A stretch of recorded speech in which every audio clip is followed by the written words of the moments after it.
روز قیامت انسان از خانواده خودش فرار میکنه، از زن و بچهش، از عزیزانش. یک دلیل این فرار رو گفتن میترسه یقه‌شو بگیرن.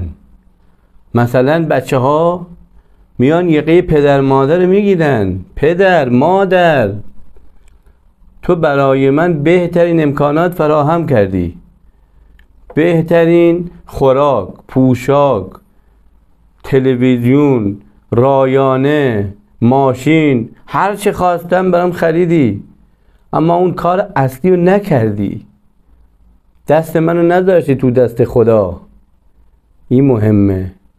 لذا دکتر علی شریعتی میگه پدر مادر ما متهمیم. یوم یفر المرء من اخیه و امه و ابیه و صاحبته و اخیه.